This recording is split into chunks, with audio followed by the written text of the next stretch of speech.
ஓம் சரவணபவ.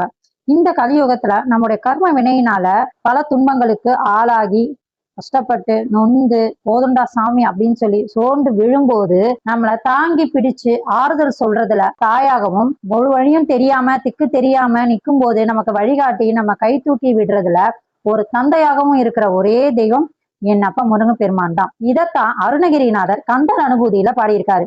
என்ன பாடியிருக்காருன்னு பார்க்கலாமா? எம் தாயும் எனக்கருள் தந்தையும் நீ சிந்தா குலமானவை தீர்த்தெனையால் கந்தா கதிர் வேலவனே உமையால் மைந்தா குமரா மறை நாயகனே. இந்த பாடல்ல அருணகிரிநாதர் என்ன சொல்றாருன்னா, கந்த கடவுளே ஞான ஒளி பொருந்திய வேலாயுதத்தை உடையவனே, பார்வதியின் மகனே, இளையவனே, வேதங்களுக்கு நாயகனே, என்னுடைய தாயும் எனக்கு அருள் புரிகின்ற தந்தையும் நீதான். ஆகையால் என் மன துயரை எல்லாம் நீக்கி ஆட்கொள்வாயாக அப்படின்னு அப்பவே பாடியிருக்காருங்க.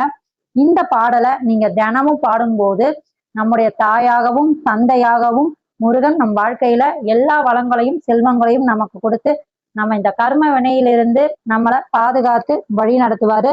ஸோ தினமும் இந்த பாடலை பாடுங்க, முருகர் முன்னாடி முருகனுடைய அருளை பெறுங்க. எல்லா புகழும் முருகருக்கே. ஓம் சரவணபவ.